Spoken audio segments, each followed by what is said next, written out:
नमस्कार। मैं वीके शास्त्री अपने चैनल के माध्यम से आप सभी दर्शकों का बहुत बहुत स्वागत करता हूं। ग्रहों के महामंत्री, देवताओं के गुरु, देवगुरु बृहस्पति 4 सितंबर 2023 को मेष राशि में वक्री होने जा रहे हैं और 31 दिसंबर 2023 तक मेष राशि में ही वक्री रहेंगे। देवगुरु का वक्री होना और पूरे 118 दिन तक वक्री रहना हम सभी के जीवन में एक सुखद परिवर्तन, धन लाभ, भाग्योन्नति और हमारी इच्छाओं, हमारे सपनों को पूरा करने के लिए हो रहा है। क्योंकि वक्री अवस्था में देवगुरु को चेष्टा बल प्राप्त होगा। देवगुरु सामान्य अवस्था से 3 गुना अधिक फल प्रदान करने में सक्षम होंगे और साथ ही साथ एक भाव पीछे का भी फल प्रदान करेंगे। तो देवगुरु के वक्री होने का कर्क राशि के जातकों के जीवन पर क्या प्रभाव पड़ेगा, इसी का विश्लेषण करेंगे इस वीडियो में। ये विश्लेषण आपकी चंद्र राशि के आधार पर किया जा रहा है, यानी आपकी जन्म कुंडली में चंद्रमा जिस राशि में बैठे हैं वही आपकी चंद्र राशि होगी और उसी के आधार पर अब आप इस वीडियो को समझेंगे। तो ये है कर्क राशि के जातकों की कुंडली। देवगुरु बृहस्पति का गोचर आपकी कुंडली के दशम भाव में है।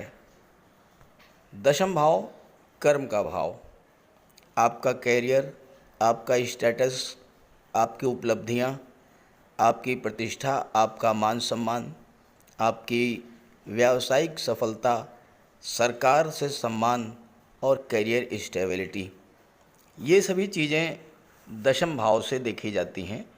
दशम भाव में देवगुरु का गोचर 22 अप्रैल से है। 4 सितंबर को देवगुरु वक्री होंगे। जब वक्री होंगे तो देवगुरु को चेष्टा बल प्राप्त होगा। चेष्टा बल प्राप्त होने से देवगुरु 3 गुना अधिक बलवान होंगे, 3 गुना अधिक फल देने की क्षमता होगी और इसी के साथ साथ देवगुरु एक भाव पीछे का भी फल प्रदान करेंगे, यानी भाग्य के भाव का भी फल प्रदान करेंगे। देवगुरु 6ठे भाव के भी स्वामी हैं और देवगुरु की दृष्टि कुंडली के धन भाव पर, चतुर्थ भाव पर और 6ठे भाव पर पड़ेगी। तो इस तरह देवगुरु बृहस्पति कुंडली के 5 भाव का फल प्रदान करेंगे। अब आप समझें कि 4 सितंबर से क्या परिवर्तन होने जा रहा है, क्या फ़र्क पड़ने वाला है। क्योंकि देवगुरु तो 22 अप्रैल से दशम भाव में गोचर कर रहे हैं और 22 अप्रैल से ही देवगुरु की दृष्टि भी धन के भाव पर, चौथे भाव पर और 6ठे भाव पर पड़ रही थी। तो फिर ऐसा क्या होगा देवगुरु के वक्री होने पर, कौन सा परिवर्तन होने जा रहा है आपके जीवन में। इस चीज़ को अगर आपने समझ लिया तो देवगुरु के वक्री होने के प्रभाव को आप पूरी तरह से समझ पाएंगे। देखिए, दशम भाव से आपके कैरियर का विचार किया जाता है, आपके स्टेटस का विचार किया जाता है, गवर्नमेंट का विचार किया जाता है। जैसे ही 22 अप्रैल को देवगुरु का यहाँ पर गोचर हुआ, राहु दशम भाव में गोचर कर रहे थे, गुरु चांडाल योग बन गया। अब देखिए, 22 अप्रैल को अंश बल की बात करें तो देवगुरु का अंश बल था 0 डिग्री और राहु का अंश बल था 10 डिग्री। तो गुरु चांडाल योग कब प्रभावी होता है, कब ज़्यादा नुकसान करता है, जब गुरु कमज़ोर हों, राहु मजबूत हों। तो 22 अप्रैल को जैसे ही गुरु चांडाल योग बना, बहुत ज़्यादा प्रभावी गुरु चांडाल योग बना और इसके कारण पिछले 5 माह जो हैं 22 अप्रैल से और 4 सितंबर का जो टाइम पीरियड रहा, इसमें आपको बहुत ज़्यादा दिक्कतें आईं। लेकिन अब की क्या स्थिति है, इस समय देवगुरु बृहस्पति अंश बल से 21 डिग्री पर हैं और राहु अत्यंत कमज़ोर हो चुके हैं और राहु का अंश बल मात्र 3 डिग्री है। तो पहली चीज़ तो गुरु चांडाल योग समाप्त, कोई प्रभाव नहीं। दूसरी चीज़, देवगुरु भाग्य भाव का भी फल आपको प्रदान करेंगे। अब हुआ क्या आपके साथ कि दशम भाव आपका कैरियर होता है, आपका कार्य क्षेत्र होता है, और राहु क्या करते हैं, राहु यही करते हैं कि बनते बनते कार्य आपका लास्ट स्टेज में 99% आपका काम पूरा हो गया है, लास्ट में पता लगा कि बिगड़ गया। अंतिम चरण में, लास्ट फेज में राहु काम को बिगाड़ देते हैं। तो आपके साथ लगातार यही हुआ होगा। जैसे ही गुरु चांडाल योग प्रभावी हुआ, आप जो भी कार्य कर रहे थे, जिस कार्य की आपने शुरुआत की थी, वो कार्य पूरा ही नहीं हो पाया होगा। और जब दशम भाव का संबंध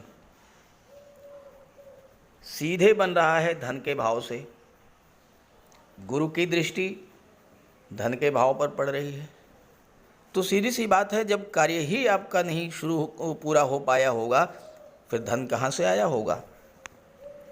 यहाँ पर 2 लिखा है, यहाँ पर 3 लिखा है, तो धन कैसे मिला होगा आपको।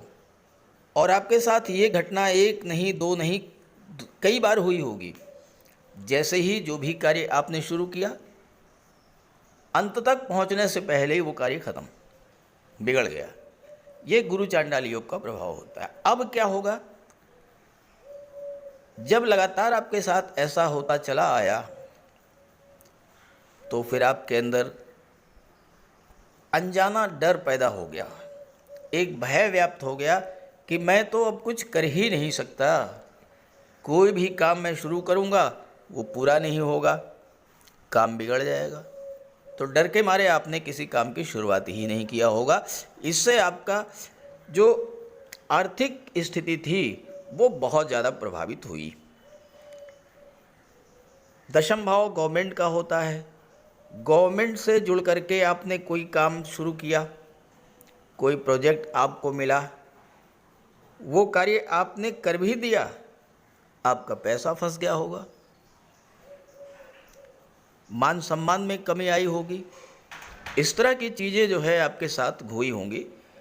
तो अब फ़र्क क्या पड़ेगा, फ़र्क ये पड़ेगा कि एक तो गुरु चांडाल योग समाप्त हो गया, गुरु मजबूत स्थिति में है और वक्री होते ही 3 गुना अधिक फल देंगे और भाग्य भाव का भी फल देंगे।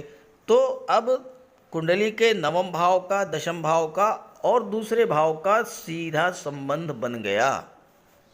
अब आप जो काम शुरू करेंगे, पहली बात तो जो कार्य आपके अधूरे रह गए थे, आप उन कार्यों को पूरा करेंगे। जब आपके कार्य पूरे होंगे तो आपको धन की प्राप्ति होगी।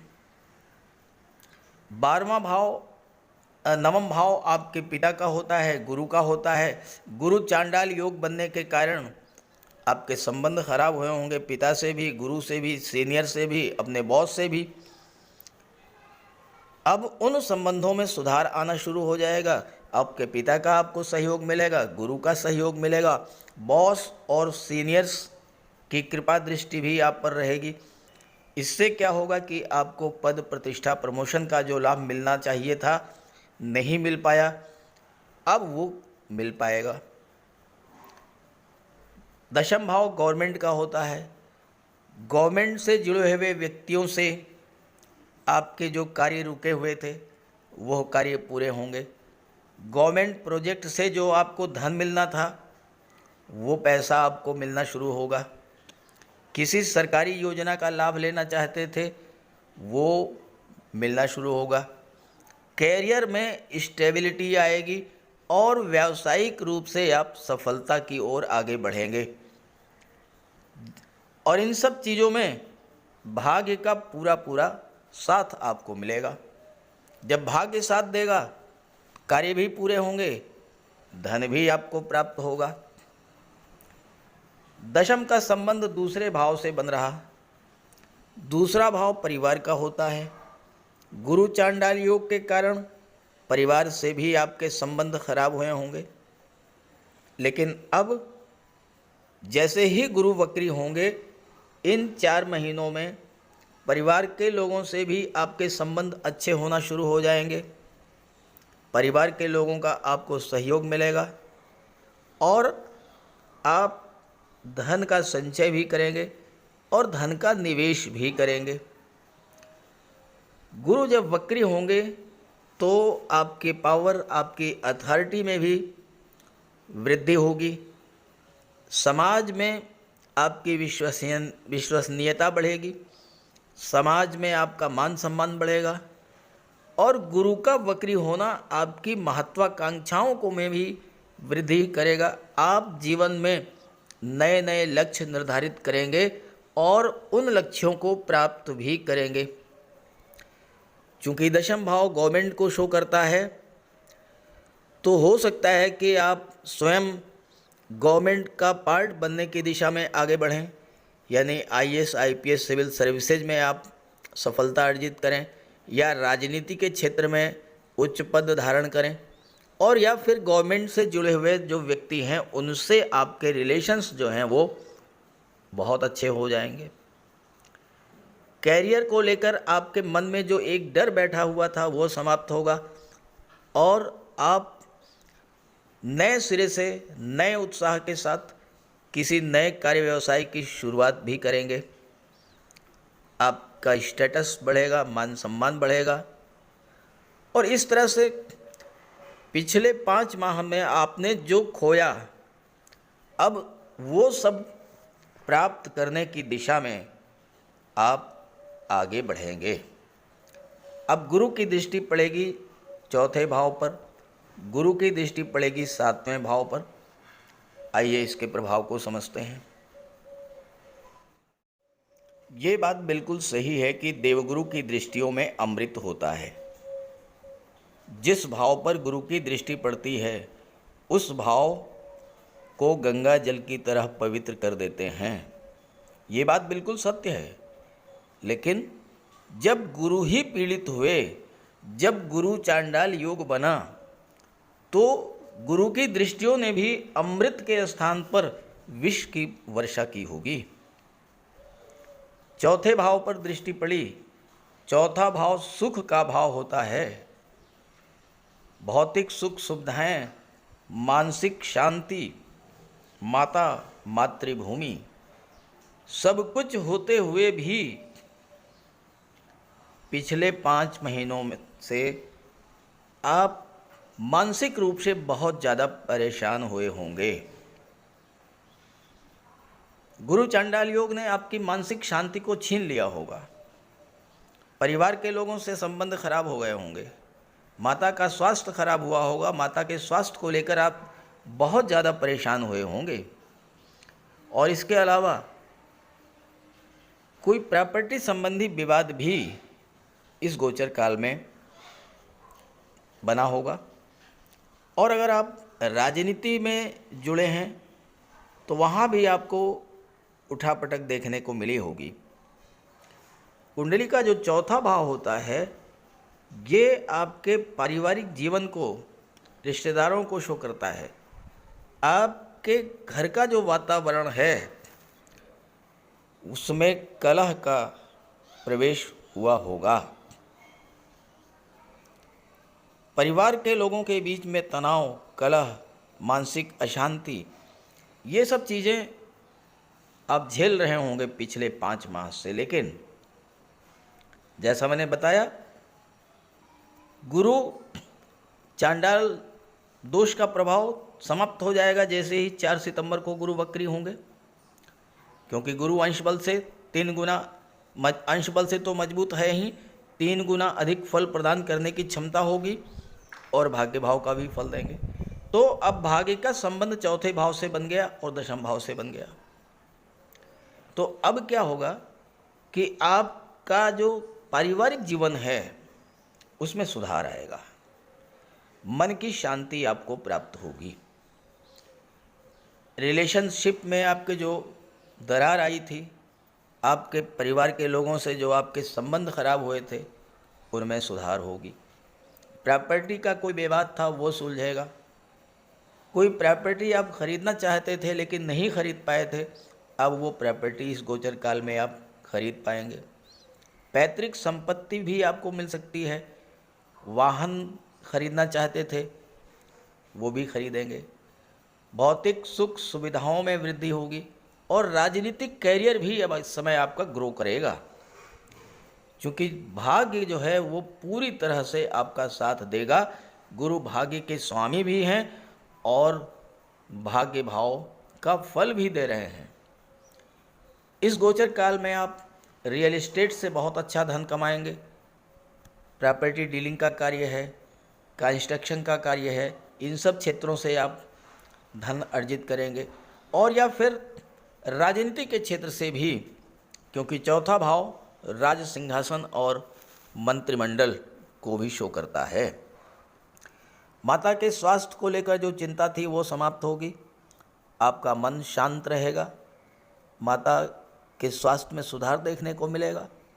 घर परिवार में खुशियां बढ़ेंगी और कोई धार्मिक या मांगलिक आयोजन भी हो सकता है इन 4 महीनों में, जैसे कि शादी ब्याह, पूजा पाठ या किसी संतान का जन्मोत्सव।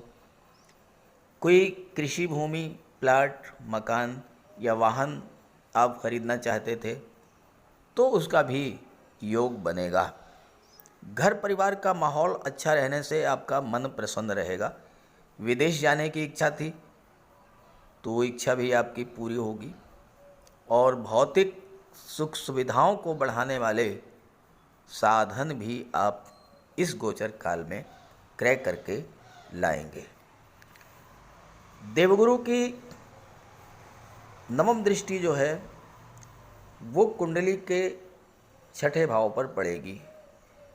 अब 6ठे भाव का संबंध नवम भाव से और दशम भाव से बन गया। 6ठा भाव क्या होता है? 6ठा भाव होता है रोग, ऋण, शत्रुता, विघ्न बाधाएं। और इसी के अलावा कुंडली का जो 6ठा भाव होता है वो नौकरी का भी होता है, कंपटीशन का होता है, और 6ठा भाव जो होता है वो सर्विस सेक्टर का भी होता है।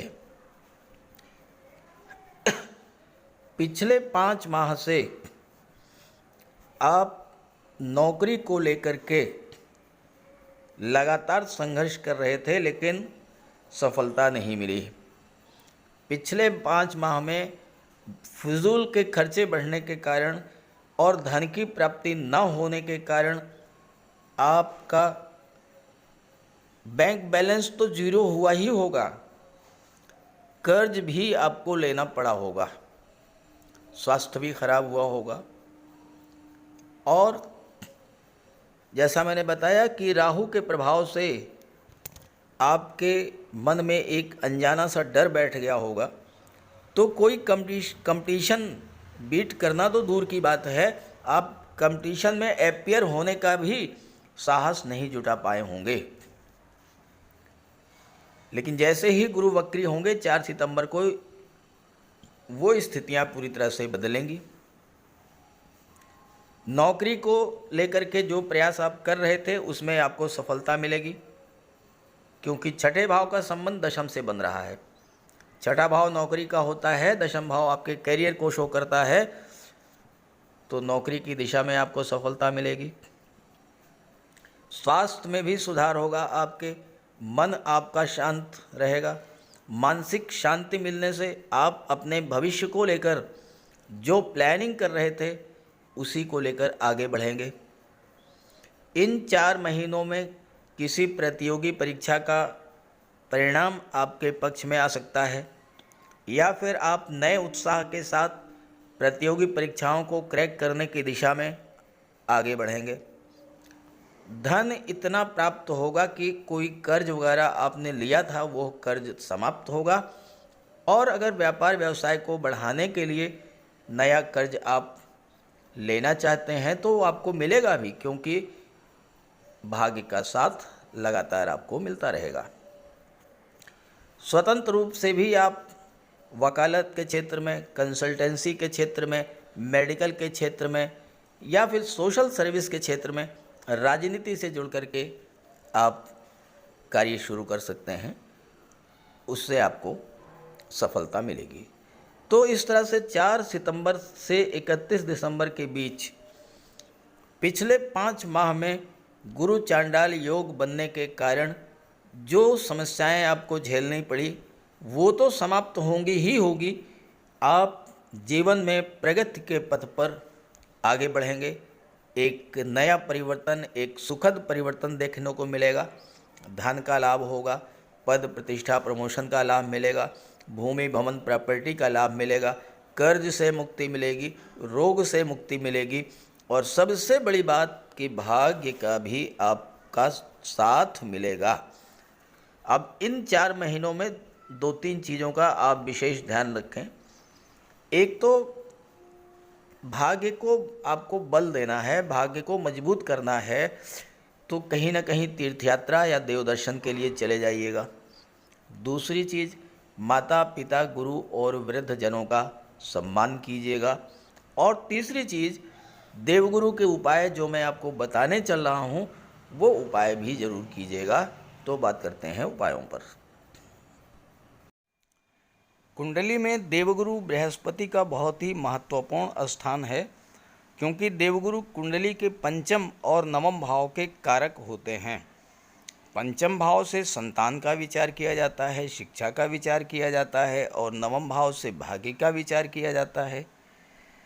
गुरु ग्रह भाग्य के लिए जिम्मेदार माने जाते हैं और किसी भी कार्य की सफलता के लिए देवगुरु का मजबूत होना बहुत ज़रूरी है।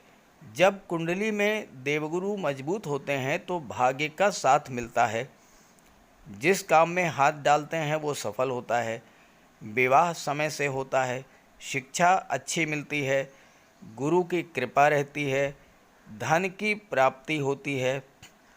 तो देवगुरु के लिए कुछ उपाय बताने जा रहा हूँ, उपाय ज़रूर कीजिएगा। अगर आपकी जन्म कुंडली में गुरु कमज़ोर स्थिति में है तो आपको गुरुवार का व्रत करना चाहिए। स्नान करते समय जल में आधा चम्मच हल्दी डालकर स्नान करें। स्नान के बाद पीले रंग के वस्त्र धारण करें और साथ ही साथ केसर या हल्दी का तिलक लगाएं। और गुरुवार के दिन भगवान विष्णु की उपासना करें। घर में केले का एक वृक्ष लगा लें, उसकी पूजा करें, उसकी सेवा करें। भोजन में चने के बेसन, चीनी और घी से बने लड्डू का सेवन करें और अपनी क्षमता के अनुसार पीले वस्त्र, हल्दी, शहद, धार्मिक पुस्तकें, इन सब का दान कर सकते हैं। अगर गुरु ग्रह कमज़ोर है तो पुखराज धारण करें, लेकिन इसके लिए किसी योग्य ज्योतिषी की सलाह ले लें। माता पिता गुरु और बुज़ुर्गों का सम्मान करें, उनकी देखभाल करें और उनका आशीर्वाद प्राप्त करें। साफ सफाई रखें, गुरु की सेवा करें और दही और चावल गरीबों को खिलाएं। किसी गरीब को, किसी दिव्यांग व्यक्ति को भोजन कराएं। किसी वृद्धाश्रम में जाकर के वृद्धों के साथ कुछ समय बिताएं, उनकी समस्याओं को जानें समझें। कोई ज़रूरी नहीं है कि आप धन से ही सहायता करें, तन और मन से भी आप मदद कर सकते हैं दूसरों की, और ऐसा करने से देवगुरु अत्यंत प्रसन्न होते हैं और जब देवगुरु बलवान होंगे तो आपको पूरा लाभ मिलेंगे। तो ये उपाय करके देखिएगा, लाभ होगा। कमेंट करके बताइएगा ताकि आपके साथियों को भी इसका लाभ मिल सके। नमस्कार।